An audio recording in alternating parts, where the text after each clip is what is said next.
Deep in the throes of a public meltdown, the unsolicited feedback seems to pour from everywhere. Hey, have you ever thought of taking their iPad away when they act like that? You know, my neighbor's brother's kid used to act like that, and they started a sticker chart. Have you tried that? I would just put them in a timeout if that were my kid. When I have kids, I will never allow them to act that way. Here's the truth. We have all been in a situation that we felt it necessary to offer unsolicited advice. Here's some advice. Just don't. Whatever it is you think is so life-changing, keep it to yourself and apply it to your life. As a parent of a child who's prone to public meltdowns, I felt it important to explain just how unhelpful the most common advice is. Also, for those who do not have a child who displays constant behavior issues, I'm going to discuss how it feels and what we go through. Finally, I understand that most people truly do come from a place of wanting to help. So I will discuss ways that you can actually help parents going through this journey. My name is Luke, and welcome to this episode of Special Education Decoded.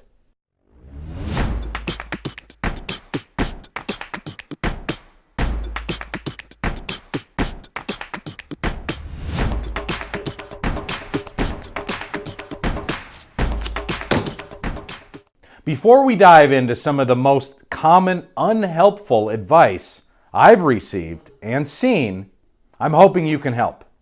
On the bottom right-hand side of your screen, you're going to see a little logo with the word subscribe on it. Click that real quick. Thank you so much. To get started down the journey of advice to avoid giving parents of a child with special needs, let's cut right to the most common. This is one of my favorites. Can you please quiet your child down?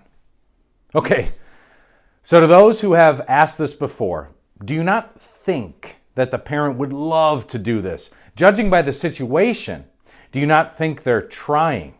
I can tell you from personal experience, since I've been there, a parent in a public meltdown is already stressed, embarrassed, and thinking, why did I leave the house? When someone asks this question, it simply adds fuel to a very strong anxiety-filled fire. Here's an alternative.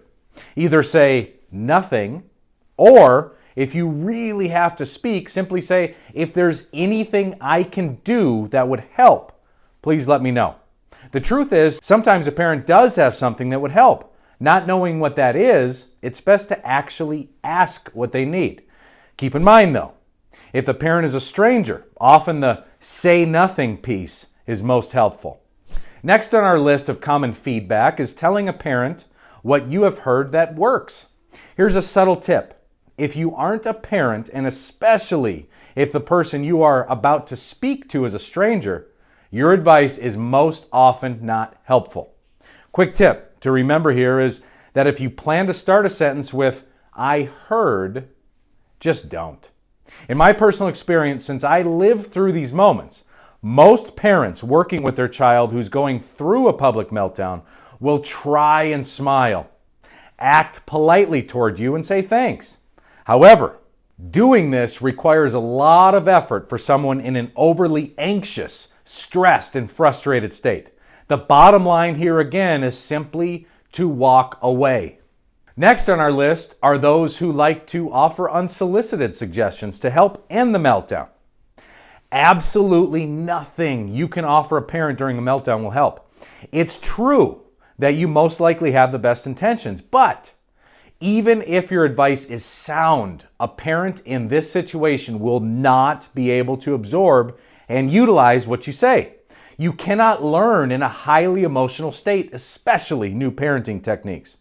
Lastly here, and this may seem harsh, but if you've never been the parent of a child deep in a public meltdown, please don't pretend to know how to fix a situation.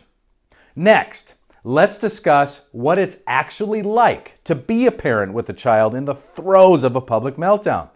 Embarrassing. This is true even though it's not your fault. extremely stressful. You truly just want it to stop so you can finish doing what you ventured out of the house to do. Unbelievably lonely. You literally want to find a quiet place and hide. Overwhelmingly frustrating. Nothing you try seems to ever work. Flat out exhausting. Most people put on a happy face while disintegrating inside. This facade can drain you fast. Humiliating. Bystanders cannot help but stare, adding to the insecurity fire building inside. Emotionally draining. For many parents, emotional breakdowns often follow public meltdowns, or really any meltdown for that matter. Absolute hell. There's just no other way to put this. Every single time this happens to me, I tell my closest friend that it was the worst experience of my life. Next, let's cover some things that actually do help the parents of children with special needs. Yes, there are things that actually help. A lot. Do not stare. Just like gawkers observing the aftermath of a car crash, it's easy to be curious, but do not stand there and stare at a parent of a child who's melting down. We've already discussed why. Do not offer advice unless asked. We've covered unsolicited feedback. This one is super important. Listen, most SPED parents really need to vent from time to time. Just let them. Offer to bring food over. For friends who have children going through frequent severe behaviors, bringing food for the family to eat can make a massive impact. Just don't invite yourself to dinner. Make enough for the family. Drop it off and leave.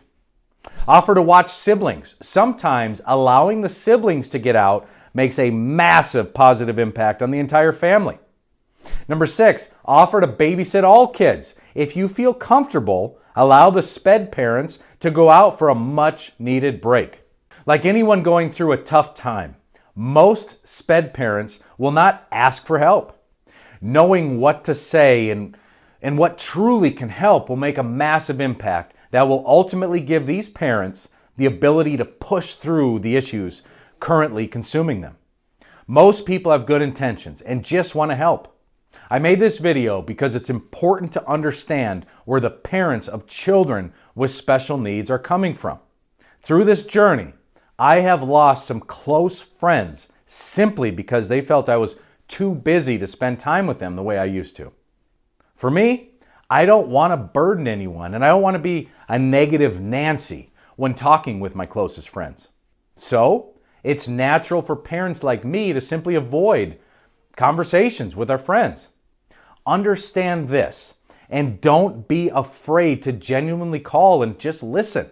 I will say this again. Don't take this lack of communication personal. Just do what you can to help without adding anxiety and stress to a special education parent. If you're a parent of a child with special needs and you feel some of the behaviors your child displays could be improved upon, there are ways to make that a reality. Lots of behavior-related services exist. Many confusing acronyms such as FBA, ABA, BIP, and even IEP. We offer videos to help guide you through these potential solutions. If your child's school isn't doing their part, we also offer all-inclusive IEP services. We can literally craft a blueprint that will guide you through your child's next IEP and help you gain the services they need to reach their excellence. Check out the description of this video for more information. That's it. I truly hope this video helped you understand more about what the parents of children with special needs go through. If you have any questions, please leave a comment on this video or contact us directly using the email address found in the description. From all of us at specialedresource.com, thank you for watching this episode of Special Education Decoded. We'll catch you in the next video.